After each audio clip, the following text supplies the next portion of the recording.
At the risk of beating a dead horse here, just to follow up on Siobhan's comments. Again, we have five field facilities. Within Citizens, there are 4 areas that are able to be booked: Habernickel 3, Hawes 3, Maple 4, and Vets 8. But that does not mean that all of those numbers, or all of those fields that are represented in those numbers, can be booked at the same time. For example, and I used this yesterday during the Fields meeting, you can't play a full-sided soccer game out back on Vets and play a varsity baseball game. It just doesn't work. The facilities overlap one another. So that's what we're trying to demonstrate to SHPO. That's what we were trying to explain to folks who were asking questions about it at yesterday's Fields meeting, and I hope that this information clarifies it tonight.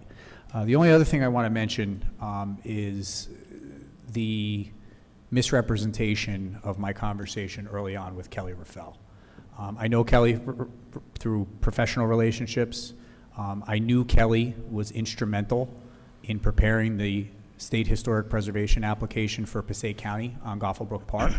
And I called her, professional to professional, and I asked her what her process was, what the approach the County of Passaic took in making that application. And we also talked through some of the objections that they experienced, primarily from the Borough of Hawthorne as a municipal entity, but also from some of the neighbors around the park. So to say that I asked her that question, I can tell you that that's a patent misrepresentation. But I did, in fact, reach out to her to have a professional discussion about her experience in Passaic County, because it was comparable to the experience that we're having here relative to Shetler. Anybody else?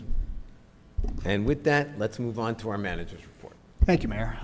First, I want to just let everyone know that through the efforts of Rich Calby, we had an extensive drug and alcohol awareness training held here in this room last week, both for our directors, our supervisors, and also for our rank and file employees.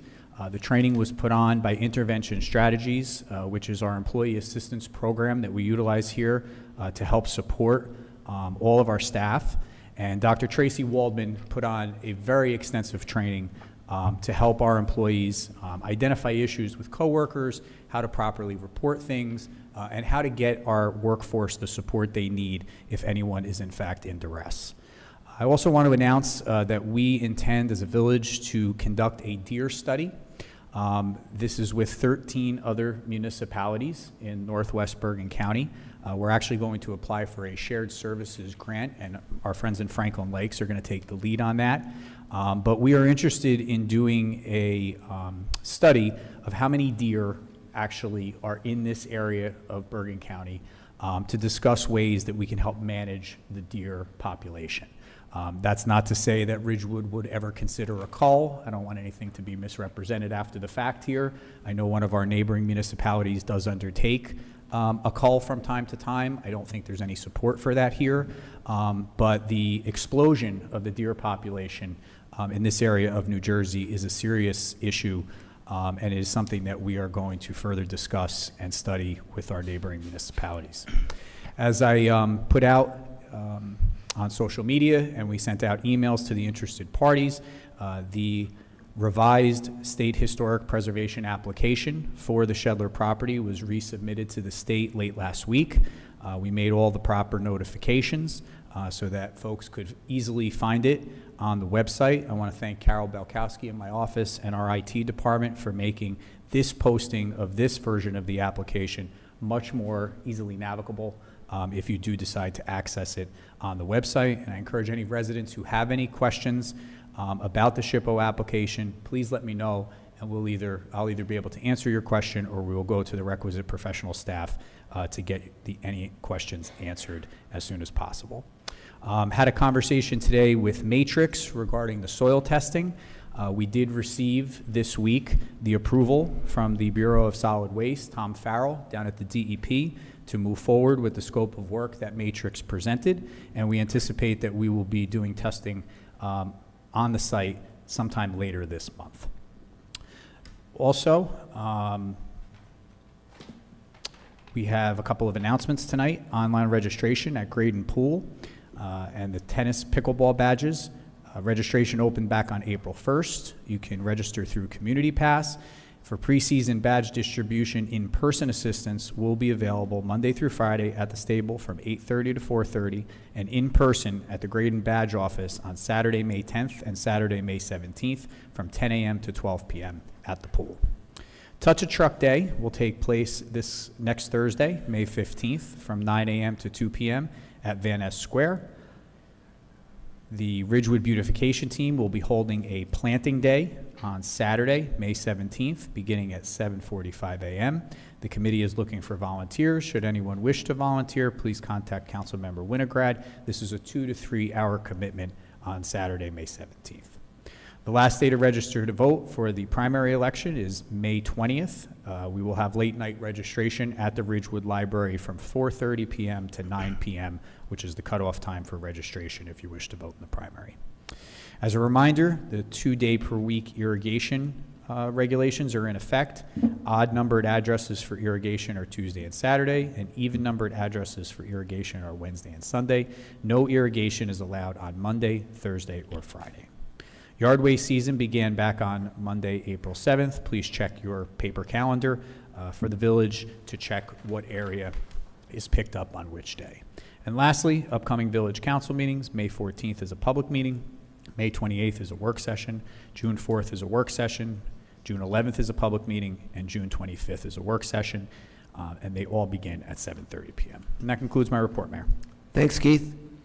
Let's go to council reports. Frank? Thanks, Mayor. Just want to say that 2 weekends ago was the Daffodil Festival, and it was as green and wonderful as always.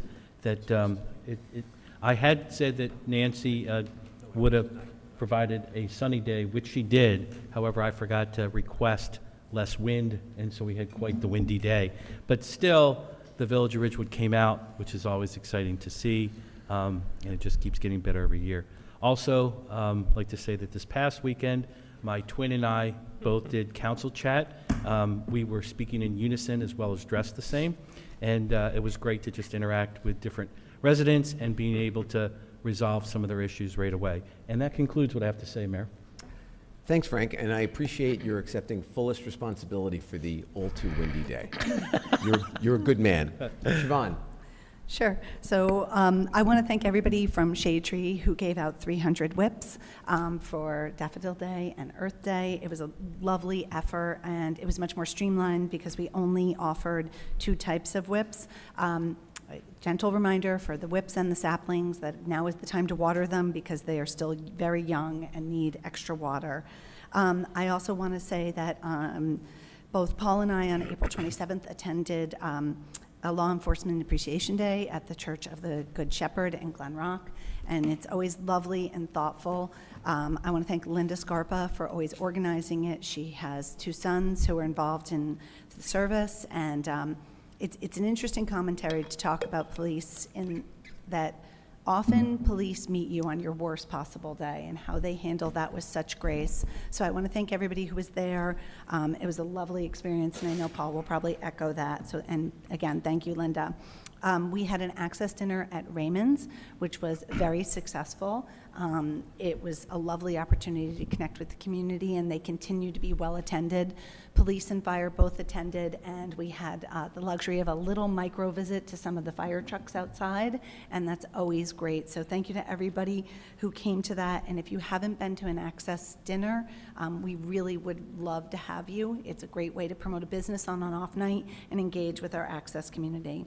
On Friday, I had the opportunity to go to the soft opening at the old Bobby Knapp location, I have to say it, for Tate Bakery. It was delicious. It's very exciting to see something in that space, and our vacancy list is now down to, I think someone's on I think Zoom. something with Zoom is working. Someone just zoomed in. That was Dylan, actually, I think. Oh, great. Good to see you, Dylan. Okay. He heard Tate. He wants a snack. Yep. But our vacancy report is now down to 10, which is great, and I'm hoping as the summer progresses, we'll get into the single digits, so welcome to Tate. Yesterday morning, I had the pleasure of attending the Fields meeting at the Shedler location, and it was standing room only. The donated furniture looked great. Our staff, I am incredibly grateful, set a very historic house up with many modern amenities, including hybrid access, which is sort of cool to be sitting there in a house that probably 100 years ago didn't even have electricity, had a Zoom capability.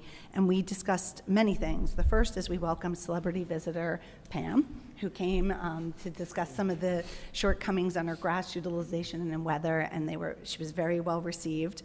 And we had a lot of discussion, particularly about utilization of our grass fields and how this inclement weather really delays it, not just for the period of rain, but also for the next day. We also had a discussion about Master Library, and right now, Master Library, we're discussing putting a penalty clause in, because if the field is not being used, we want to have the ability for it to go back out into circulation. And sometimes things, like an example would be, a team advances to the finals, they lose, they had the practice set for the next day, and the coach simply forgets. So we want to remind people to feed the system. I will say David Wild's doing a wonderful job with the bookings, and we're very lucky that our Parks Department is handling this so well.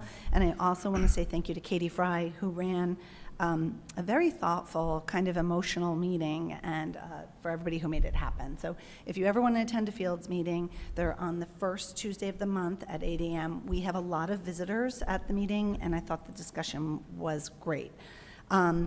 Additionally, from the Board of Ed side, the Board of Ed reported that their architect has confirmed that a full-sided field can fit at BF. And the small splinter group expressed, everyone was sort of excited about that. And there is a small group working on whether that they should explore the options of grass at that field or turf. And that was a discussion on the Board of Ed side. We did have our Board of Ed friends there, and I'm grateful that they motivated to come to the location. And lastly, obviously we had this so they could look at the lens of Shedler. And there is no doubt that everyone in the meeting feels that the more traffic that goes there for the field, the more likely the house is to be noticed, and it won't run afoul to what many houses in New Jersey that are historic are: empty, vacancy. There was some discussion when the TV came in, because we supported the Zoom, that perhaps the sports groups could use it for meeting, they could use it for film viewing, that because often the kids are on the field and a sibling's there, we could do some tutoring upstairs. They were very open to that, and even with the kitchen, they said, okay, we could do some film on the nights, that we're reviewing it. We could have post-recovery nutrition in the kitchen, which is an interesting concept, and then we could have tutoring upstairs. So I thought this was a really novel lens. They are going to try to book, like RJFA and Maroons want to bring some of their boards there to look at the space, which is great, and I just want to encourage anybody on this council to bring anybody with a different lens. Because it was a very thoughtful group of people who really felt like the best thing for the house, and the idea would, the field will attract people, so will the path, and that will be advantageous to understanding the history of the house. So that was Fields. Lastly, I want to tell everybody on the council, because Pam has signed up, and I'm sort of guilting you, that the planting day is coming. I'm dying to see the mayor plant. He does not like to help me with the daffodils, but this is happening, Paul, on May 17th. And lastly, one final reminder that last year I gave my husband a rain barrel because Green Ridgewood was promoting the rain barrels, and they can't stay out over the winter, and we hooked ours up with a YouTube video, and with the rain this week, it was completely full. And so if you are looking for a gift for Mother's Day or Father's Day, a rain barrel and supporting this initiative is a wonderful cause, and I couldn't believe it, and I wanted to tell everybody that it's a great thing. They're at Backyard Living. You can buy one of two options, and with the water restrictions, this is outside of that. So good luck. I hope we sell 1 million rain bars. Thanks, Siobhan. And I'm just curious if you gave that to Mike for Valentine's Day, but never mind, it doesn't matter. Let's move on. Evan, you're up. Yeah, I can be somewhat brief. None of my committees have met since we last met. A couple of things that I just wanted to mention. As my lesser good-looking twin mentioned, we did spend 2 hours together on Saturday doing council chat. I want to thank all the citizens that showed up. There's nothing like being able to speak face-to-face with folks who are affected by the decisions we make, and I'm really appreciative that a lot of folks showed up on a Saturday morning. Also want to thank the Ridgewood Arts Council, which I used to be a part of, and Frank took over about 2 weeks ago, right after our last meeting. They sponsored an event with the band director at Ridgewood High School, John Lukenbold. It was probably one of the most enjoyable 90 minutes of probably the last 6 months. Just an incredibly inspirational, amazing person, really charismatic. Really, our kids are just so fortunate and lucky that he teaches here in Ridgewood. On Saturday, got to spend some time at the Ridgewood Arts Institute, where I was covering for the mayor. Got to call out winners of raffles. That was all for good fun, but all to raise money for the Ridgewood Art Institute, which really wonderful organization, and I was really a privilege to play a small part in what was a really successful night for them. And finally, Keith, I see Carol's here tonight. Want to thank them. As some of you know, I sit on the Cashaw Shell Committee. Their material is up on our website in terms of all the great concerts that we're going to be sponsoring right outside over the course of the summer. Where at the end of the concert, we get to flip on those really great lights that we just now installed. I know everybody's really excited about that, but I know you also put Music in the Park on the website. And again, I think it just speaks to this council's commitment to transparency and using social media. But Carol, thank you, and Keith, thank you so much for taking that on. Thanks, Evan. Pam?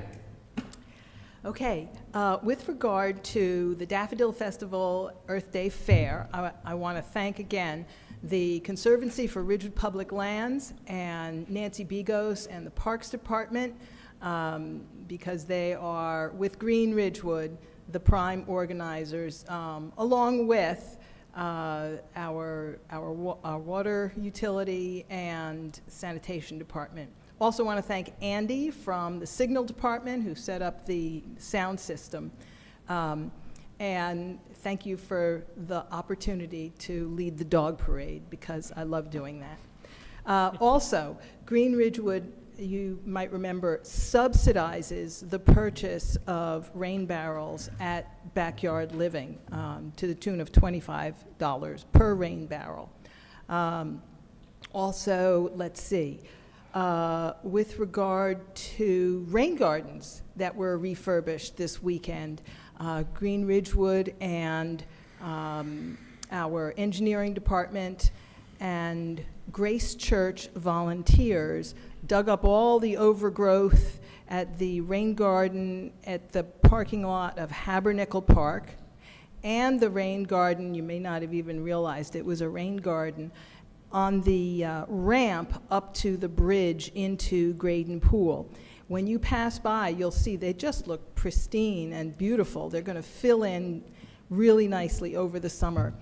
Rain gardens are a very important best practice environmentally for filtering stormwater. It makes the stormwater filter into the ground where it lands instead of running off and aggravating flooding.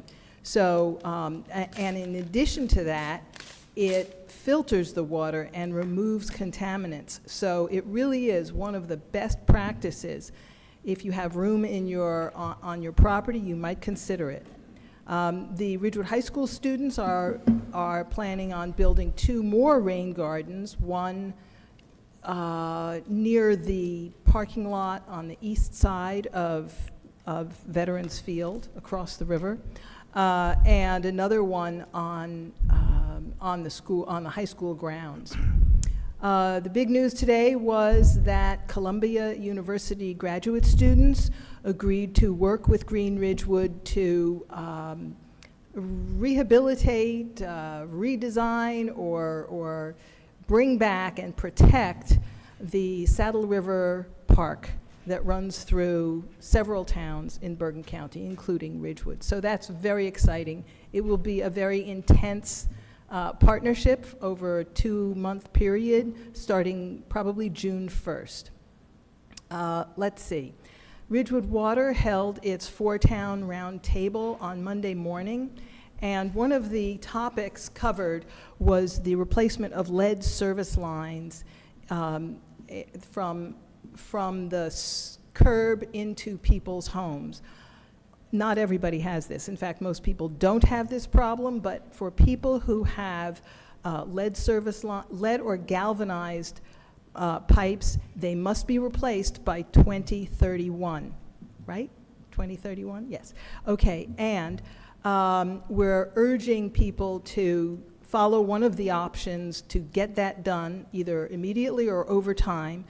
And Yolanda McCollum from the Water Department is looking for volunteers to go door to door at the homes that still have these lead service lines and to help them get moving on that. Let's see. Oh, going back to Earth Day, I wanted to let you all know that we received a very nice plaque from Congressman Josh Gottheimer commemorating the event. I meant to bring it tonight, so I apologize, but I will bring it into the manager's office tomorrow, so you can all see it. The Central Business District, pardon? No. The Central Business District Advisory Committee meets tomorrow, 8:30 a.m. in this room. Our topic is going to be parking downtown. Bob Rooney, our CFO, and the director of our parking utility will be speaking with us, along with 2 representatives from Park Mobile. The plan, and that is, of course, like all our committee meetings, open to the public. The planning board met last night, and we voted on a resolution and approved the renovations that are planned for 245 East Ridgewood Avenue, and that was subject to certain conditions. Let's see. Fields, yes, the house on the Shedler property looked really beautiful yesterday. It was clean, and the new furniture, or new old furniture, looks really appropriate. Music in the park, as one of my colleagues mentioned, is all set up. The musicians are raring to go. And if you love to dance, come on down to Van Ness Square on any Saturday night in summer. Thank you. Thanks, Pam. And yes, I attended many of the activities in town that my colleagues did. Law Enforcement Appreciation Day was absolutely lovely. Again, thank you, Linda Scarpa. Tate had its grand opening in the old Joseph Banks facility that has been vacant for 10 years, and this is a slam dunk. This place was hopping on opening day, and I anticipate it's going to be very busy going forward. I recommend you check it out. As Evan said, the John Luckenbill interview was illuminating. This is a man with passion for his work like I have never seen, and his students, he is the band director at RHS, are blessed to have him. The Daffodil Festival, to all of my colleagues who did such a great job putting that together, thank you so much. In addition, the Community Center Advisory Board met last week, and the hot topic of discussion is expansion of senior programs. This is something that I support wholeheartedly, and I know that sometime in the next month or so, I anticipate they'll be making a presentation to the Village Council. Also, met with Pride. The Pride Day Committee is cranking. The date that is set for this is Saturday, June 7th at 1 o'clock. It's going to be a big deal this year. The Guild has joined in, and they have rescheduled their spring vendor festival at Van Nest to coincide with Pride Day, the Pride Day celebration, and it's going to go all day. There's going to be music all day in the park and around town. Check it out. It's going to be a lot of fun. In addition, there were a couple of other things that happened. We had a meeting here in the courtroom about 10 days ago. There have been some burglaries in Ridgewood and in the surrounding communities. And Chief Lyons met with about 50 or 60 residents and discussed with them steps that they can take to make their homes safer, a lot of which is turn on your alarm that you've got in your house that you don't leave on, and better lighting, and lots of other things. And we're available to meet again. We might meet with these people again later this month to update them on the status of that investigation. Most importantly, there was a vigil a week ago Sunday for the 26 people who were murdered in India. The Hindu community came together. There were about 200 people there. It was a lovely, lovely evening for a very, very sad state of affairs. But many community leaders spoke, and they touched my heart. And I was happy to have been there and to have participated. And that's all I have. So let's get on to business. Keith. Mayor, with the council's indulgence, I'd like to move up item 8E1, which is a Bergen County Historic Preservation Trust Fund grant request from the James Rose Center for improvements there. I'd ask Kevin, who's representing this center, to come up to the podium in case the council has any questions on this. When you find that in your packet, you'll see a memorandum from the village clerk, Heather Maylander, who put this together, along with the resolution that's attached. This will include replacement of deteriorated exterior doors and windows and the restoration of the exterior staircase. The grant request is for $50,000, and Kevin is here. If you want to comment on it, and Sure. then if the council has any questions on the application. Absolutely, thank you. Again, my name is Kevin Rose, I'm a Ridgewood resident. Just make sure that the green button is on the microphone. It is. Yep, Okay. I'll get a little closer. My name is Kevin Rose, I am a Ridgewood resident. I live at 903 Hillcrest Road, and again, I'm the Associate Director at the James Rose Center here in town at 506 East Ridgewood Avenue. As I think most of you know, it's a historic home of the landscape architect James Rose, no relation to me, by the way.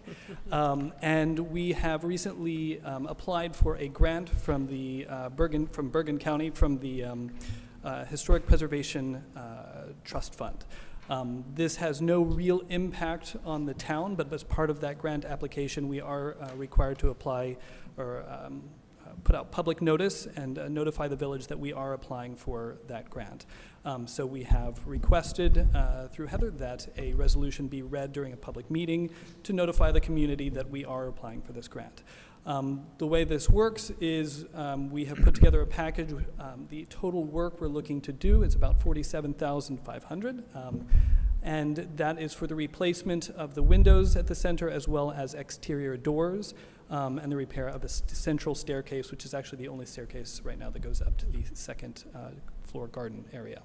It is a 3-to-1 match grant, so we are matching that 25% with our own funds, and of course then the other 3/4 would be coming from the Historic Trust Fund as it is. So it is work that we really need to do. If you've been to the center in any recent years, you know there's a lot of work that we really need to do. But we do have broken and cracked windows. We have doors that the sills are rotting. We have a lot of work that we need to do, and so every dollar counts. And so this is one of those grants, one of many grants that we apply for kind of throughout the year, and just looking to have this read at the next meeting. Anyone have any questions? Just thank you. I do. No? Once the stairwell is fixed, will you be able to invite the public up to the second floor? Yes, so actually, even through last year, the public has been able to go to the second floor. That second floor space is open with the exception of what we call the Zendo that was built up there, which was an enclosed, semi-enclosed space that a tree fell on a number of years ago. That space will still be closed. As a point of reference, we are actually working with a historic preservation architecture firm to do the design drawings of that. We actually have just finished that up over the winter. It's a fabulous design. There's a lot of work there to do. That's a much different grant because, to be quite honest, right now that's looking about to be a $1.5 million project.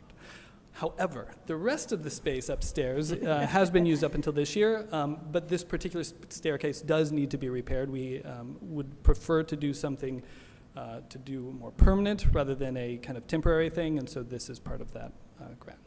That's great. And Kevin, I'd like to say thank you for doing this, and I think I should correct you on one thing, because it does matter to the village, because this is such an international, important structure. And it just always amazes me how many people come from all over the place to tour it. And it's a gem in our own backyard. And for those residents that haven't been there, I would really encourage you to go see it. So now my questions are more for and just because I'm curious, not any way of supporting you, because you have my full support. But are the stairs and the windows going to be replaced to be historically correct, or are they being upgraded in any way? So to be historically correct, they would be single pane plate glass windows, which we would love to do. And in fact, love to do from a historic standpoint, but from a public safety standpoint, it's not the way we want to go forward. So we're looking at options that provide that same clarity.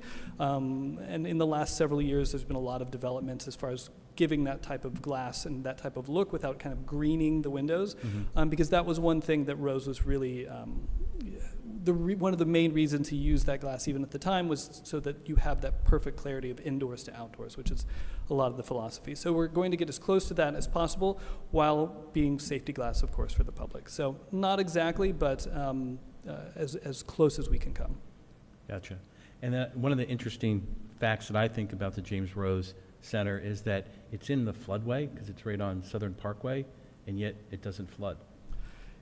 What I'll comment on that just briefly is the fact that the center was actually built at the old trolley stop right there. And when I look at the map, we are at one of the highest points, which was probably well considered at the time, 100 years ago when it was placed there. But yes, and as far as the plantings and the berming and things, we have not had any flooding problems. And so we are very thankful for that, but of course remain quite vigilant. Again, shows the expertise of James Rose. So Yeah. thank you for being here. Absolutely. Thank you so much. Come back to us with your next grant as well. Absolutely. There will be many more to come, so thank you. Thank you, Kevin. I'd also just wanted to say, because we did the proclamation for you, and then for the council and the public, James Rose offers yoga sessions on the second floor, which is a unique modern-day effort to get people into it. And I went after writing the proclamation with Heather, and it is amazing. It's treetop yoga, so you can see the stairs, and everybody could use a little chill, and it was wonderful. And I heard it just opened again because everyone's trying to get their spot, and it's really competitive. And they charge, a regular yoga rate, and you go. And I went because of you, and I was just so impressed with the whole experience. So everybody on this council, we do get stressed. You should go do some yoga in the trees and experience this historical site. So thank you for that, and I know the whole community was very excited about it. Thank you. Yes, we reopen on May 17th, Sunday, May 17th, and that day, that very first day, we have yoga. So yes, you are all very I'm welcome. busy. It's planting day. But after planting, then you can go do yoga. With the newfound love of planting, we do have a volunteer day before that on May 10th for anybody who wants to help us get the center ready for the season. So if you want some, pre-planting planting, May 10th, you can join us as well. Kevin, thank you so much for the work that you do. We Thank you so appreciate much. it. And I just want to mention that the council will be reading a proclamation at next week's public meeting for the James Rose Center. Excellent. Good. Okay, at this time, I'd like to call up Rich Calby, Director of Ridgewood Water, to take us through his 5 agenda items before you tonight. Hello, Mr. Calvi. Hi, Rich. Evening, all. How are you? Good evening, Rich. As Keith mentioned, 5 items on tonight's agenda for Ridgewood Water. The first item is 8A1. This is for the upgrade of the Ridgewood Water SCADA software. It's an award to Emerson Process Management Power and Water Solutions in the not-to-exceed amount of $34,399.89. This is out of the water utility capital budget. Last time that this software was upgraded was in 2016. Questions? Nope. Let's go. Second item is item 8A2. This also involves SCADA. This is a bank of field service hours also from the company Emerson Process Management Power and Water Solutions. And this is to provide assistance to Ridgewood Water as we start up several new wells and facilities as part of our system, and this is in a not-to-exceed amount of $18,717.78, but this is funded out of the water utility operating budget. Questions? Good. 8A3 is award of professional service contract for the second year of hydraulic modeling. This will be a continuation of last year's services to assist with Ridgewood Water prioritizing and evaluating system upgrades to improve water distribution and quality. It's in a not-to-exceed amount of $66,620 to Circular Water Solutions, and this is funded out of the water utility operating budget. Everybody good? I have questions, and this is just more for curiosity. That shows the modeling, like how the, like where to put the pipe, so it, like how the water mixes. Like, can you describe the modeling and how we see it? It's all the above. We take our system map out of our geographic information system, and it's uploaded into a hydraulic modeling software, and then it replicates the demand in the system, various, levels of demand at any time of the day, and models those scenarios through the system, turning wells on, pumps on, off, tanks depleting, filling, and we could stimulate live how the system is operating, and that allows us to help them determine where the weaknesses are, and then model, options on how to fix those. Got it. So it's scenarios on just how to keep the water balanced across all the different, And maintain water quality as well. awesome. Thank you. It's a great tool. Anybody So- else? If we stop by, could we see the modeling? Actually, the deputy mayor asked to come to one of the meetings when we start the process, so I can add you to the list as well, and we could demonstrate it at that time. Yeah, Sure. just because I'm curious. You're the Thank second one. Oh, As I said, Pam, you and I. correct. Good. Thank you. The next item is 8A4. This is award a professional service contract to Great Meadows Design Engineering for HVAC modifications to address the humidity issues at water headquarters. This is not to exceed an amount of $24,100. This is funded out of the water utility capital budget. I have questions. Yes. So, what was the problem here? This is only 3 years old. I'm sure Correct. we had professional consultants tell us what kind of HVAC units we needed, and here it is 3 years later, and we're going to pay $24,000 to have more consultants tell us what we need to do. So what happened? So the original equipment wasn't designed to handle this level of humidity we've experienced in the building for the last 3 summers. As a result, we need to add additional equipment into the HVAC design and implementation operation for the building. And who designed this equipment? The same firm, Great Meadows Design. And now they're going to charge us again Humidity after they designed a system that was wholly inadequate. The humidity control wasn't in their scope of work. Granted, air conditioning does remove a level of humidity, but the levels of humidity that we experience in this building are very high. Rich, I pretty much sign off on everything Sure. you walk in here with. Yep. This concerns me because when you say, well, humidity controls wasn't in their scope of work, that's their job as consultants to say, well, we need humidity controls in here. Is it not? I couldn't answer that question. I could get you an answer for that. Sure. Look, I don't know how this can work, but I would love for them to come in here because Sure. this is, they designed it, they didn't do a good job. Okay. And now they want to be paid again to redesign it. So, I'm asking you the question because you're here, and I'm not being critical of you but No, I think that this is something that they should make good on. Or get another vendor. Or We get could another vendor. have, sure, we could have that discussion. I'd And- recommend and- we do it in closed and- session, but, And then, by the way, yeah. discuss what steps we want to take with this vendor that didn't design this correctly. We need to bring the architect in as well then, if you want to have that discussion. Let's do that. So let me Okay. recommend first that we pull the first proposal from when the building was retrofitted to Sure. establish water headquarters. Why don't you and I pull that, go through it, take a look at what the specifications called for at that time, and what we requested that those specifications say. And let's use that as a starting point. I would recommend that we hold off on this resolution for next week's meeting while we do that research, and then come back with, after having a discussion with the vendor who responded initially, let's come back with a modified recommendation. Great, thank you both so Fine. much. Okay, the last item is 8A5. This is award of change order number 2 to the firm Mott McDonald for the Ravine PFAS treatment facility construction, administration, and inspection services, not to exceed amount of $37,000, and this is funded out of the water capital budget.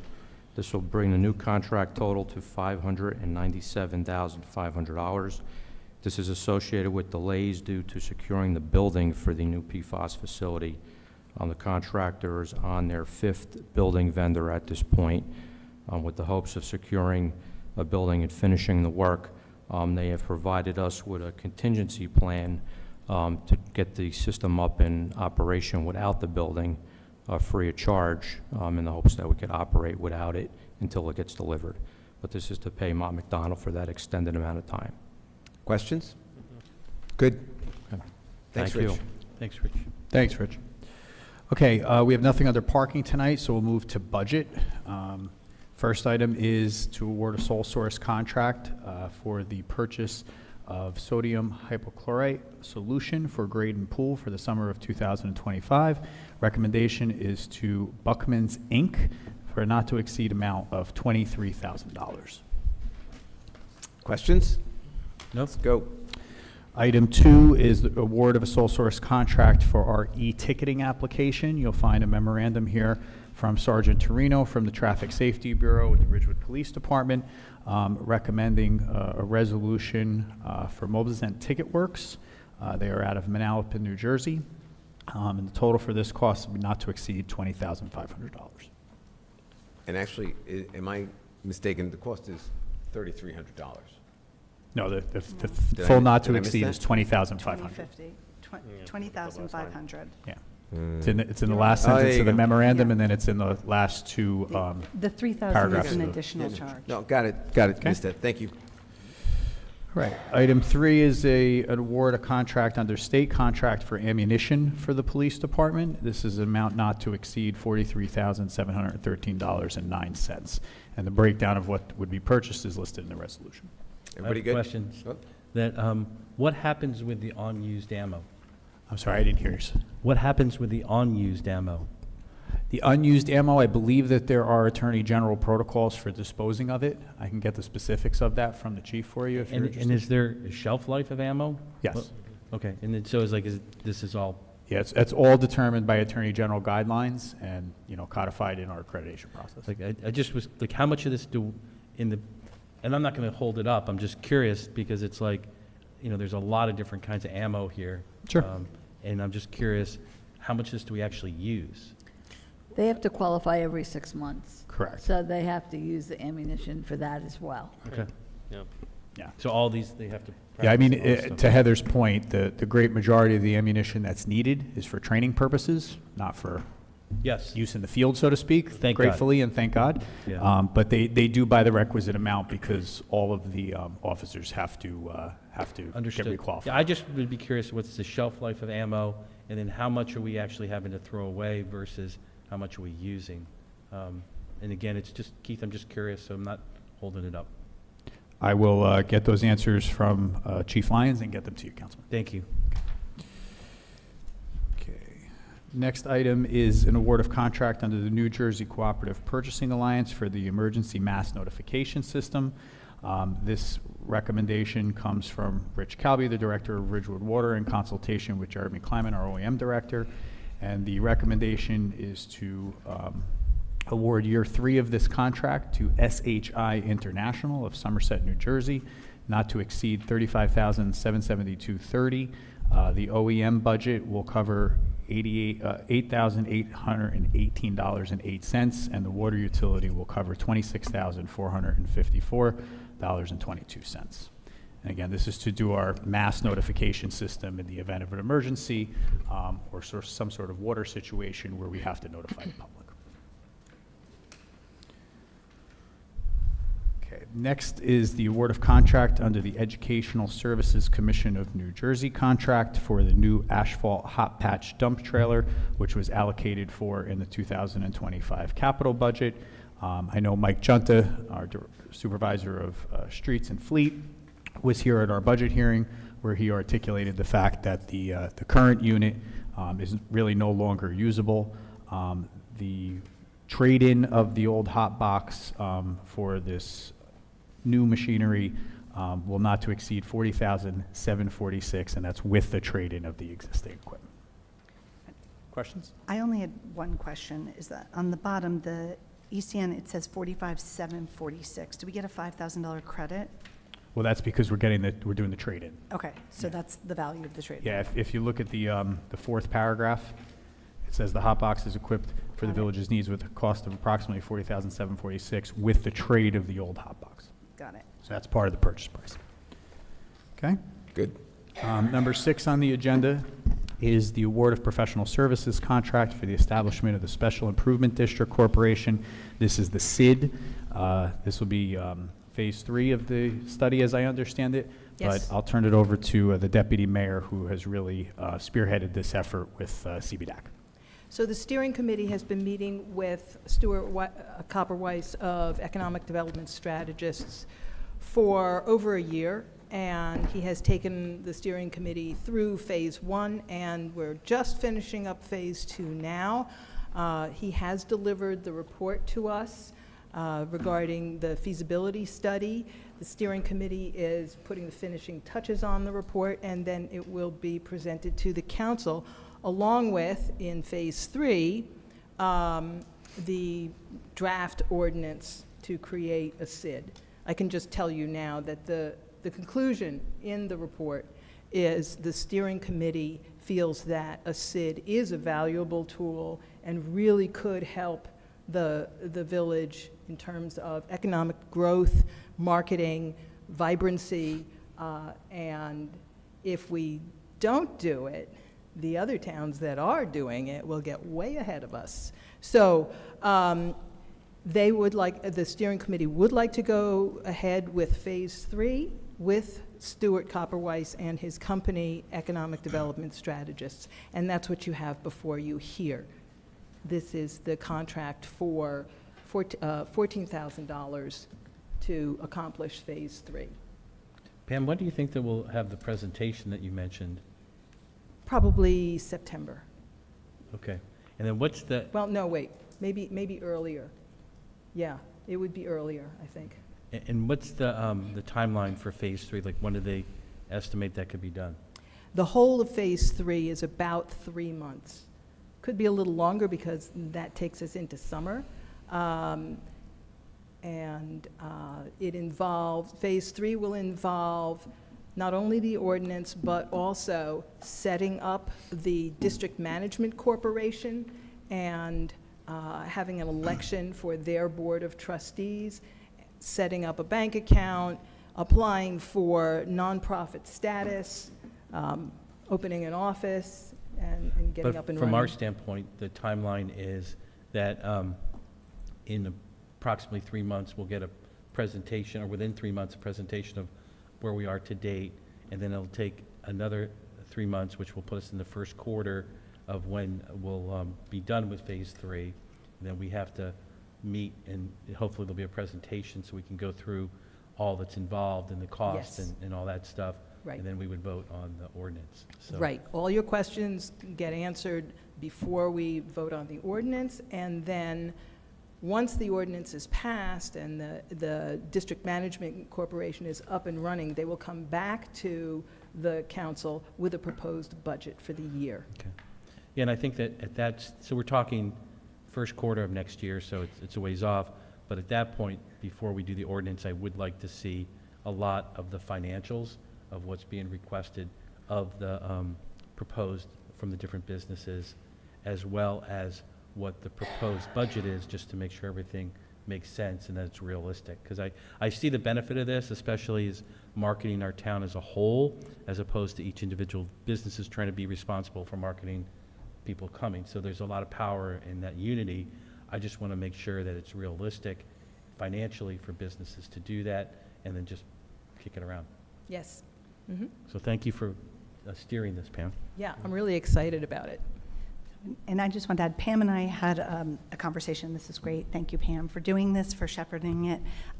There's obviously some duality with what beautification does and what will be done with the SID going forward. So beautification's going to meet with Pam, and we're going to talk about that because it's a common goal, right? You know, and we're just sort of patchworking some of that now through committees, and that will be part of, hopefully, maybe we'll have professional planters. That's right. And Paul will be off the hook, but not before the 17th.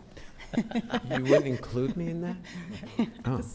I just want to say that Pam has worked tirelessly on behalf of the Central Business District in getting this thing up and running, and has done a really great job in coordinating everyone, which, you know, some days it's like herding cats, and she's just really done a great job. So thank you, Pam. My pleasure. Mayor, the next item, item 7, is the relative to the Kingsbridge Lane pedestrian bridge structural repair. This is change order 1 that's being presented tonight. In light of the bridge being removed, the contractor has been able to examine the bearings, joints, and trench drains for the bridge at each abutment. With the bridge now removed, Fred Devens Construction, who is the contractor on this project, had their engineer examine those abutments for what work would be required in placing the bridge back in its location. There is a proposal here from Genesis Engineering, and Chris Rudishauser, our village engineer, in consultation with the contractor and the engineering firm, is recommending an award of design services presented by Genesis for the structural repair of Kingsbridge Lane to Fred Davis Construction to match up for those abutments and make sure that the bridge is ready to be reinstalled with the existing infrastructure. The amount of the engineering contract is $10,073.95. And Chris is making this recommendation to be approved next week so that we can schedule the bridge to be reestablished at the end of Kingsbridge Lane. Questions? Nope. I only had one question. Does Lahita have prior, work with Fred Devens? Do we know that? I don't. I know that it says in the memo that Genesis was the less expensive contract. I don't know what the professional relationships were between the different vendors. Okay. I mean, I'm not going to hold it up because it's important. I would just love to know that they've worked together before if they have, because that would Okay. make me feel better. And what is our projected / hoped for date of return? Beginning of June was where we Nice. left it last. Please don't hold me to that I if it's said- not I there. said- no, I chose my words carefully, projected, hoped for. Yeah. I am still just amazed that they picked the thing up, brought it to their shop. And by the way, I'm also, I don't want to jinx this, I know I'm doing it, but by saying, now that they got a good look at everything, that on this $500,000 job, the change order is $10,000. Say nothing. Move on. Do you remember when the Grinch was going to take the tree back to his shop to Yep. repair the light? Yep. Every time we think about this bridge, I think about the Yep. Grinch that Yep. stole Christmas. So, But I do appreciate that you explained why the extra money was needed. It made a lot of sense when I read through it, which is why I didn't say anything. there you go. But I appreciate you articulating it. This, Okay, next item is number 8, which is resolution to amend Resolution 24-164, name of the contractor for the Bel Air pump station repairs. Back in January, due to flooding events, we had, January 24, due to flooding events, we did some work and authorized work to be done at the Bel Air pump station. The vendor has changed their name. It was previously Precision Electric. It is now Integrated Power Services. Same company, different name, and we're looking to amend the resolution to reflect the new name of the company. everybody good? Mm-hmm. Let's go. Okay. All right, similar situation, but I will punt to Heather on this one. This has to do with a change of name for a vendor with regard to the vendor who prepares the council meeting minutes. Heather, I don't know if you have anything you want to add. Sure. So this goes back to the preparation of the 2024 Village Council meeting minutes. It was done by a firm that had an LLC after its name. We did the resolution, it was adopted. We then paid the vendor for the work done, and the bank wouldn't accept it because the name on the, I guess, the tax was without the LLC.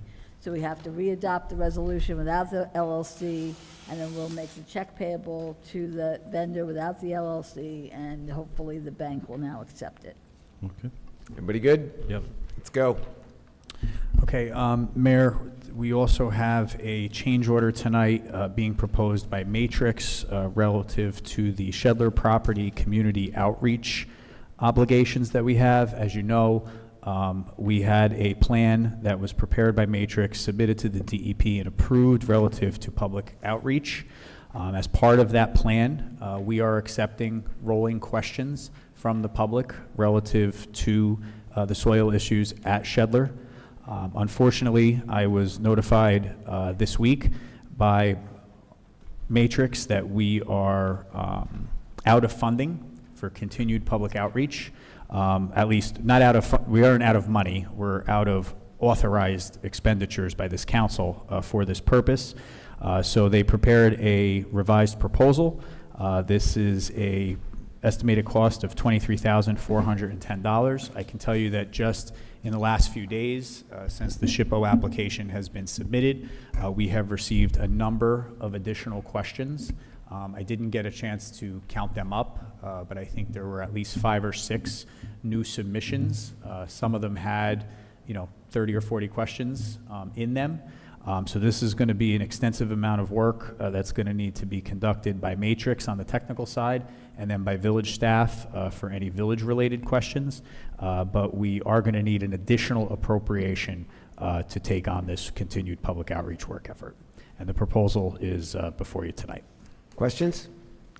So correct me if I'm wrong, but the outreach has we've already spent how much, like 23,000 already, right? Something like that. I'd have to get you the actual number. And so now we're saying we want to spend an additional 23,000 to answer questions. So I will tell you this, if the questions that are being submitted by the public are redundant or have been asked and answered in prior rounds that are published on the website, I've directed Matrix and village staff as a response to those questions to refer back to the originally answered question. So we're not answering the same question twice in an effort to try to cut down on costs and redundancy. But some of these questions are new. Some of them are tie back the soil issues to the SHPO application. So some of them are fresh questions. And under the requirements of the community outreach plan that we submitted, we are required to undertake this endeavor. So we're required to do it regardless of how much it costs. We are. Okay, so even though only 8 people, 7 of which lived in Ridgewood, asked all the questions that cost over $20,000, we have to keep spending money. Yeah, I think it was, we had 8 people as of the last round. I think we have some of those same people who have asked additional questions, and I believe we have 2 new individuals who have submitted questions for, most recently for this round. And I'm sorry, why are we, who's telling us that we're required to answer these? The DEP. Okay, all right. It's part of the remediation process. The public has the right to ask these questions and have the answers provided either by the village or by the LSRP of record, which is Matrix. And so how many, I'm sorry, you said it before, how many people submitted questions? So I haven't counted it recently, but I can tell you that I think as of the last time, there were 8 individuals who submitted questions. And for this round, again, within the last 10 days, let's say, I think there are 2 additional people. So we may be up to about 10 who have So 10 submitted people, questions and overall. what's the total cost on this? This new appropriation is $23,410. additional? I'd have to pull Matrix invoices to see what the responses cost from the prior rounds.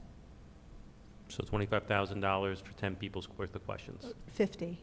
50, because we've already 50. spent. This is our second, this is a That's change what I said, order. so the This, total this is an up to additional 50. appropriation That for was this my work question. effort. So we're actually at 50,000. Yeah, we've already spent money on the first three rounds of questions. This would be the fourth. So $50,000 for 10 people's worth of questions. I don't want to, don't pin me to that number. I'd have to go back through their invoices, but I Ballpark. can certainly get that number for you. Okay, thank you. And I think the questions will remain open for the duration of the remediation. So as long as the project is open, the questions are in, and there's the responsibility to answer all the questions. So, I mean, we've opened it up, so the quicker we can remediate it and clean the area, the more beneficial it is, obviously, to the existing situation, but also to reduce the outreach time and answer everybody's questions. So, yeah, so there's no like end cap. It remains open by NJDEP until we finish the remediation. Anybody else? Keith, thank you for telling Matrix and employees not to keep answering the same question and just direct them to the website. No, and I think that generally some of the questions are similar in nature. So when we can point back to a question that's been asked and answered, we try to do that. I do think that this fourth round is going to be somewhat unique in the questions that need to be answered because, again, some of them tie back to the recently submitted SHPO application. Let's move on. Okay, Mayor, next under policy, as many municipalities have done recently, council's to consider tonight passing a project labor agreement ordinance. This would establish an ordinance that would almost guarantee the quality of high-end projects here in the village. This would apply to any project that exceeds $5 million. Which in fairness is not many projects, but that's the state guidelines on this. And what this does is it ensures trained, certified, licensed labor to come in and perform these functions on some of our more expensive projects. For example, PFAS facilities, that type of thing. You have trained laborers, trained electricians, trained carpenters, trained plumbers, whatever the trades are that are necessary on the project. It guarantees that we have quality work. It doesn't necessarily require union labor, but it does require a prevailing wage. It also allows for educational programs such as apprenticeships. It also requires that labor from either Ridgewood or from Bergen County be utilized first. So we're ensuring that we're assisting with those in work from this region, and we're not bringing in people from out of the area. So tonight, this ordinance that Matt has drafted is before you, and this would enable the village to go into a project labor agreement on any future project that exceeds $5 million in cost. Questions? No.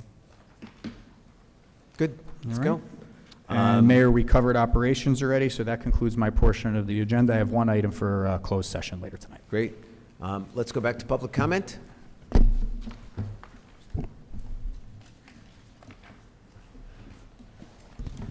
Good evening, Mayor and Council. Boyd A. Loving, Ridgewood resident. First of all, I'd like to thank Mr. Kasmark and Mr. Hanson for quickly getting Wi-Fi installed at the Shedler property. That enabled many of us who were unable to make the meeting in person able to listen to what was going on at that meeting, which was very helpful. So thank you again for moving forward on that project. You're welcome. I would like to say that I echo Ms. O'Keefe's concerns about what happened during that meeting. This is the second time that a woman has been berated by a man during the course of that meeting. This is totally unacceptable. As Ms. O'Keefe pointed out, nobody said a word. Nobody said a word when Ms. Quack was berated by a member of the Ridgewood Lacrosse Association, an officer of the Ridgewood Lacrosse Association. I'm not sure what's happening in that room because I'm not there, but it was certainly disappointing that nobody stood up and said to that man that those comments were totally inappropriate. And it concerns me that men are bullying women at that meeting. I don't understand what's going on, but that has to stop. There have to be some rules of conduct, as Ms. O'Keefe mentioned, to prevent this from ever happening again. Twice at this same subject matter meeting within the past 6 or 7 months, It just can't happen anymore. It's got to stop. The other comment I want to make is with respect to irrigation. The manager mentioned the 2-day-a-week irrigation. I complain about this every year. I mention this every year. It seems unfair to me that those of us who choose to water with manual sprinklers are restricted to 2 days a week, while I look around my neighborhood and I see the people with smart controllers watering every day of the week. I know Mr. Calby has explained that this is in accordance with some sort of state rule on this or state recommendation on this, but it just seems that some of us are restricted to 2 days a week, limited hours during those days, while others when I walk around my neighborhood, seem to be watering anytime they want to.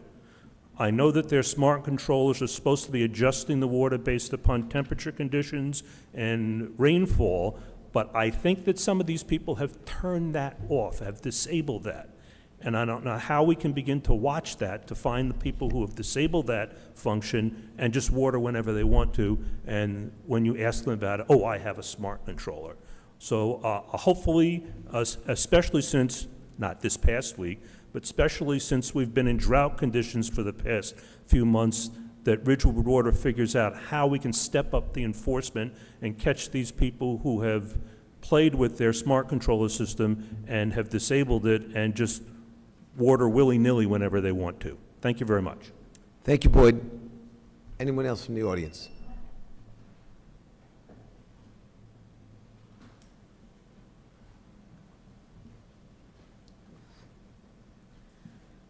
Good evening, Ann Loving, Ridgewood resident. I'd like to echo what my husband said and what Ms. O'Keefe said. It's really disappointing. At least 2 people here were at that meeting yesterday in person and did nothing to stop that man from basically threatening Susan Knutson property.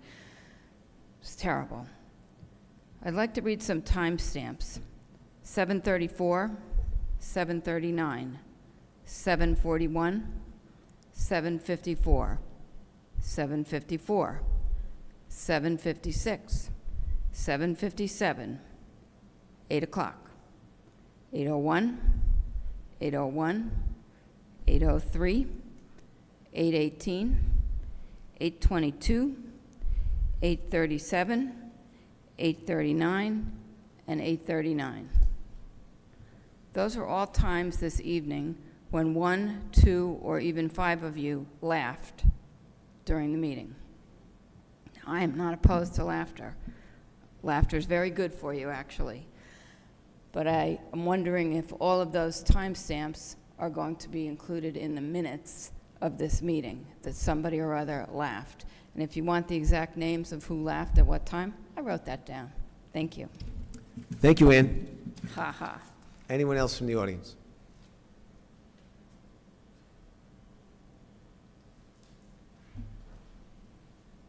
Cynthia O'Keefe, Ridgewood resident.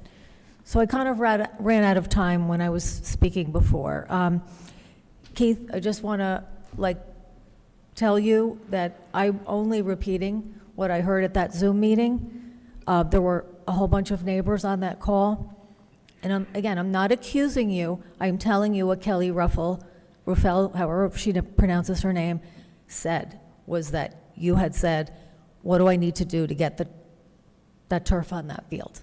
That's verbatim her conveying to us what that conversation consisted of. Maybe there was, friendly and discussion and strategy and all that, but that was her commentary. So it didn't come from me. I'm a very good listener. Not a good math person, but again, I do know how to add numbers, and I do feel the SHPO application is very disingenuous. I've already written to SHPO. You can Oprah it if you'd like. It's a very good letter. And, I like I said, I have the download from the master library. I don't need anybody to tell me how to count. So, it's misrepresentative of the facts. It skews the facts. Yes, some might be baseball, some might be soccer.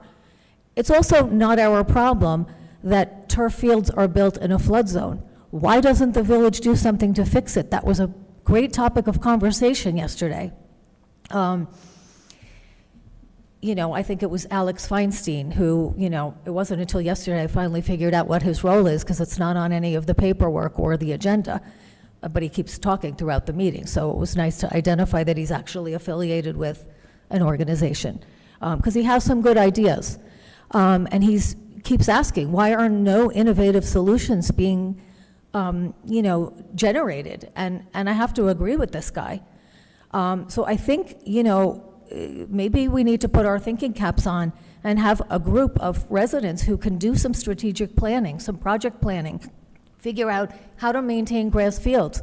There's a guy named Keith Fisher, does it for a living, and he's very knowledgeable.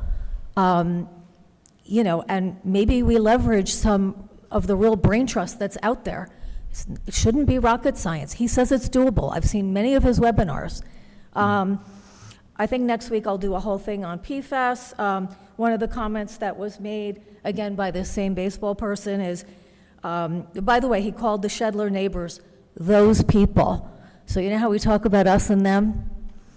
How is that uniting the community? I want to know, when those people come into those people's neighborhoods, what's going to happen? Am I going to walk my dog and live in fear that, they're marginalizing us further? We've asked you to value us as human beings. I still don't see that happening. You're choosing plastic over people. But he said, we've got PFAS, we've got well water issues, we've got trees coming down. We should be grateful that it wasn't a 7-Eleven, right, Evan? We've always said that. Doesn't mean we want a giant plastic field. It's really sad, it's a terrible plan. Many people agree with me, it's not a park. I've also told SHPO that, not a park. Thank you, Cynthia. And on hybrid access, which hopefully works, Amy, you're up. Hi, can you hear me? Yes. Okay, Amy McCambridge, Ridgewood resident. I just want to quickly start, Evans, your discomfort, and you guys keep bringing it up about the 8 people who submitted the questions. Your snide remark about why you have to answer, and then they replied because the NJDEP says you have to. Let me remind you, Evans, it's your freaking job, dude. If facing your constituents feels like a burden, you're in the wrong seat. And I will promise you this, you will have at least 100 more questions coming your way. You wanted the title, then expect the responsibility that comes with it, because I'm gonna make sure that we flood you with so many more questions so you can't use that 8 people thing. Also, the Fields meeting, the first thing I noticed was yet again a panel dominated by grown men representing sports group pushing forward an agenda that will hurt our kids, not help them, but hurt them. Being a professional trainer, as you guys know, it's not a hobby for me. It's not a volunteer work. Myself and so many of the other professional trainers that I work with, not parent coaches, not daddy ball, are all in agreement. The turf is dangerous for the kids. Physically, developmentally, environmentally, it's wrong. And yet you keep pushing it for, I don't know, I think ego at this point. What shocks me was the behavior, I think, of Scott, who was dressed like he was a baseball, pro. It was ridiculous. It's so ridiculous. And it was silence from everybody. Him talking about dumping contaminated soil in such a misogynistic, disgusting, narcissistic way. What does that signal to the public? That you guys condone it? The bullying, the misogyny, the blatant disrespect? It's just it's so disrespectful. That is completely cowardice. I know myself and my husband, we will not be quiet next time we see that happening.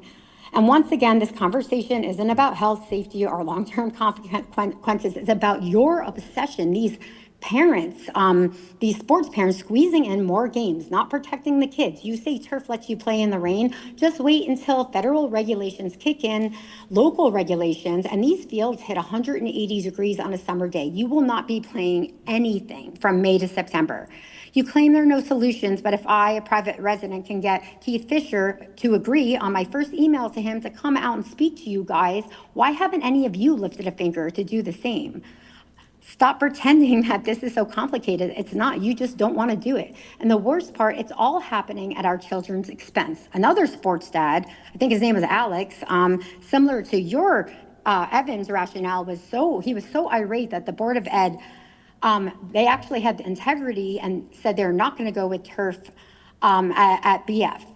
And he ranted, like, he was really angry. What are we going to do with our kids when it rains? That's a parenting problem, not a fields problem. Maybe talk to your kids. Maybe paint with them, play a board game. God forbid, why don't you try connecting with your kids? And I'll end with this. It's off topic. My neighbor, she's 87 years old. She's lived in Ridgewood for 45 years. She was in tears last week when I drove by. She lives on the corner of Silent and Linwood. The town gave her a summons on Christmas Eve to destroy the corner of her beloved garden on that corner, claiming it blocks the turn. It doesn't, it never has. We drove by to see her flowers bloom. Instead, I saw her sitting crying in her dirt. That's what your leadership has done. This garden is her lifeline, and you have tried to take it. That's what she lives for. How cruel can you get? Amy, you're past your time. If you could finish up, please. Yes, I will promise you this woman will keep her garden. However, that power trip fed your ego, it's going to end now. And as for Shedler, it's not going to happen. I'm not going to let you steamroll our kids, our elderly, or our environment. Not now, not ever. Thanks. Thank you. Mr. Halaby, you are up. First, Rurik Halaby, village resident. First, I want to kind of repeat something I've said before, which is listening to the meeting on hybrid. The microphones work perfectly, and I can, Cynthia and I have been listening, and we can hear every word very, very clearly. So it isn't really a microphone problem as much as perhaps an acoustic problem in the board, in the courtroom, if you will. This is something for Dylan. Secondly, as I've said that before, as a 55-year resident of Ridgewood, I have never felt as comfortable with the leadership of the town, the integrity, the smartness, the caring that you have for the village and its people, as I have in the last 2 years. You're doing a fantastic job. And when it comes to Shedler, just stay the course, stay the course. You are taking care of us. You are taking care of the kids. You are caring about the kids. And this idea of being bullied into thinking that you're doing something bad is just ludicrous, absolutely ludicrous. So stay the course and don't get bullied by anyone. Anyway, I just want to thank you again. And I'm sorry I'm not there in person, but I'm getting lazy as I get older. It is so easy to watch the thing by Zoom. And I really enjoyed the meeting tonight. You guys were tremendous, the five of you and the village manager. Again, from the bottom of my heart, thank you, thank you, thank you. Thank you, Rurik. Christina, you're up. Christina Millian, Ridgewood resident. In regard to the NJDEP mandated FAQ, the reason that we have to keep writing in is because we're not getting clear answers from multiple sources. One of which happened today, where Bergen County has been telling us that Bergen Community College, that the soil that was given to us by them was clean, and that only when it hit Shedler and mixed in with all these other soils that were there was it contaminated.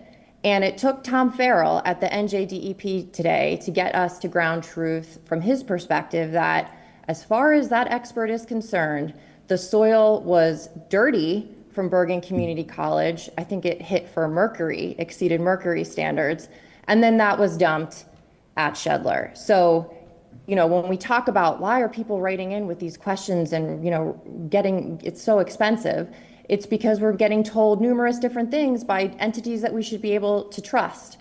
The other thing that I wanted to ask was, and this is in the FAQ, but we don't have an answer. Ridgewood Water was internally reviewing how contaminated soil from 2 of their sites ended up at Shedler. And so I just want to ask how that happened. I assume they have an LSRP reviewing stuff for them constantly, and yet, 2 of their sites dumped contaminated soil at Shedler. So, was the LSRP review process bypassed or ignored, or what's the ground truth on that? I also just wanted to say that one of the reasons why we have to write in is because we've asked for a two-way dialogue, an open public FAQ where Matrix will come in and we can ask our questions directly of them and they can answer and we can follow up on the spot. And that has been declined for the time being. And the answer given was because, we don't have all the soil testing back yet. I only bring all of this up because to sit there and vent about the cost of concerned residents is really, really disgusting. Thank you. Thank you, Christina. And seeing no one else, I'm going to close public comment. And does anyone have any response for any of the questioners this evening? Yeah, I have a suggestion, Keith, that when I gathered the information from Master Library, I was told that when you choose one of the options, the others shut down. So maybe we want to consider having a Master Library demonstration here so it everyone can understand how it works, and you can't book all 45 fields at the same time, only one of the solutions at a time. Because it's the same physical field, it's just sliced and diced differently. And I think if the problem is Master Library, why don't we try to explain that to the residents? Yeah, Councilman, I think rather than a demonstration here, I think what I'll ask either IT or GIS to do is to do an overlay. So we'll take Vets, for example, show the 2 small-sided fields, show the large-sided field, show the 4 diamonds, and show how we get to these numbers. I don't think this is an overcomplicated task. Right. We have 5 facilities Well, and the reason that contain fields that the village owns and has jurisdiction and responsibility for. I don't think that's a complicated thing. And if it's better for those who may be unfamiliar with the field scheduling process to see a layer of each of those and how they overlap one another, I think it's an easy thing for either Dylan or GIS to do. And then maybe just get a statement, because I was told that if you choose one, the other options aren't available, because you can't play 2 sports simultaneously in the same area. Right, so if you book out the varsity baseball field, you can't also book out no one else can book out the large-sided field. Yeah. Right. Anybody else? Yeah, I am in touch with Keith Fisher and other members of the New Jersey Sports Field Management Association, and I did forward the school board's bid for ground management company to various companies that I respect. So I'm going to do this even if I regret it. A bulk of the work that this council relies on is done in committee. I am the fields rep. We yesterday had the fields rep and the deputy mayor there. We are both female. Our member at large is a female member of the public. We had people take days off of work to attend the meeting in the House. The primary purpose of the meeting was the House, and we made a joke, which I'm sure will be discussed at some point. It was super disappointing to me that all of the public comment fell victim to the discussion of the field, and our $2.6 million asset was under-discussed. I joked because my family said they're not going to talk about the House, and I was so determined that we were, and we didn't. So a couple things. I'm not going to get into who said what and how it was said. With the statements between people and a prior member of the council, they left having a discussion, which is what we want. We want people to say things to each other and deal with it individually. Additionally, there was a comment regarding gender equality that perhaps we shouldn't, it was irresponsible, or we shouldn't have expanded football to apply for girls. And there was an immediate reaction of, why shouldn't the girls play? Fields is largely composed of a lot of men, because that's actually who coaches. I felt that they did a good job articulating their frustration. They also did a very good job of articulating their desire for grass and the maintenance of grass. It was discussed. We had coaches from the high school. Pam and I, we have this conversation all the time. We don't misrepresent what each other said. Pam had some questions about the Board of Ed and grass, and when they were there, I said, Pam, it sounds like you need the RFP. We asked the Board of Ed. Pam is going forth with the discussion of how to improve our grass fields through Green Ridgewood. I received the RFP. and handled it. The suggestion that we're not interested in grass is totally untrue. We are always interested in our grass, in our clay, and that's a bulk of the meeting. I will say that the meeting went on for 2.5 hours. 2 people didn't go to work to attend this meeting, and I appreciate the public coming as well. But the primary purpose was to discuss the house. And the project, let's just say right now all 5 of us said no field. We still have this house, and it just can't get on the map. It can't. We can't get the charity that bears its name to engage in a conversation with us, and we've asked. And every time we take our committees in there, it becomes an uncomfortable place for them. I'm used to it, but I will say by the time I got home from this meeting, at the end of the day yesterday, several of these comments were already, people were being mocked online, and it created a very uncomfy space for people who just came to articulate. And it's okay to be pro-sports. It's okay to be oppositional to turf. But the meeting was a good meeting. I don't want anyone on the council thinking that anyone was less brave. There were some unproud moments between members, and they self-regulated. I'm not a referee. I'm not there. It's very dangerous for us to go in and say, don't say that, because we are effectively the government. So to my Fields Committee who showed up, to the residents who showed up, I'm so grateful we were at the table. I'm so wholly disappointed that we cannot get to the House discussion. It's that the advocacy for the House led the prior administration to spend $2.6 million. My joke yesterday was, I'm willing to bet per square foot that's the most expensive renovation in Ridgewood. And nobody wants to talk about the House. Nobody will come to the conversation. That's one. 2, with respect to the questions, I think everybody should ask every question that they want. And we're going to approve this money. I think the public will ask us questions about the cost and the potential of Shedler having an excessive spend. Clearly, we're going to be in line with the DEP. Clearly, we have questions. We all joined this council not knowing this existing situation. So don't ever take questioning or disclosing to the public the expense as a suggestion that you shouldn't ask questions, because the questions are good, and that's why we're bound by this. And we didn't create this situation, but we're going to answer every question about it, and we're going to move this project forward. And hopefully, we will get to talking about the House. Mayor, 2 quick observations very quickly. When it comes to the commitment to grass, I've had extensive conversations with the Parks Division. When Habernickel Park was established, which wasn't that long ago, there was a commitment to a grass field at that location. You go up to Habernickel, it's beautiful. It's beautiful from a baseball standpoint. It's beautiful from a soccer standpoint. It's a multi-purpose field. It's gorgeous. And just more recently, we invested over $100,000 to rehabilitate Hawes with a natural surface.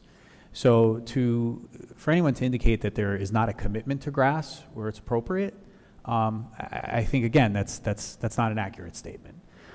Secondly, I learned yesterday for the first time that there is an established board for the Zabriskie Shedler House, Friends of. I was not aware. I knew that there was a head of that group who had been involved in some of the discussion before my time here. I was not aware that there were trustees of the house. But what I'm going to do from the village manager's standpoint is I'm going to invite that board of trustees in to talk about what the future of the house looks like. Obviously, there was a concerted effort to put this group together. There was a concerted effort to solicit grant funds from both the state and from Bergen County to do the renovation, in addition to the skin that the village put into the game on rehabilitating the house. But I'm going to bring them in and try to, again, to Siobhan's point, try to get this to be the topic, because, again, an investment of $2.6 million to have an empty house, it just doesn't make sense. And we need to all come together and find the right use for this, because there was advocacy from all sides to make that house what it is today. Anyone else? Seeing no one, we will entertain a motion a resolution to go into closed session. So moved. Second. No, whoa. Be it resolved by the Village Council of the Village of Ridgewood, that the Village Council meet in closed session on May 7th, 2025 at 7:30 PM or soon thereafter as a matter of the agenda can be reached, and that said closed session be held in the caucus room on the 4th floor of the Ridgewood Village Hall, 131 North Maple Avenue, Ridgewood, New Jersey. Be it further resolved that the matters to be discussed in closed session are limited to legal matters to include potential litigation, Valley Hospital, tax appeal, expedited tax sale, and personnel matters to include appointments to boards, committees. These matters are allowable under NJSA 10:4-12 et sec. And be it further resolved that the minutes of this meeting shall be made available to the general public when such matters have been deemed completed by resolution of the Village Council. Now, may I have a motion? So moved. Second. All in favor? Aye. Anyone opposed? Thank you.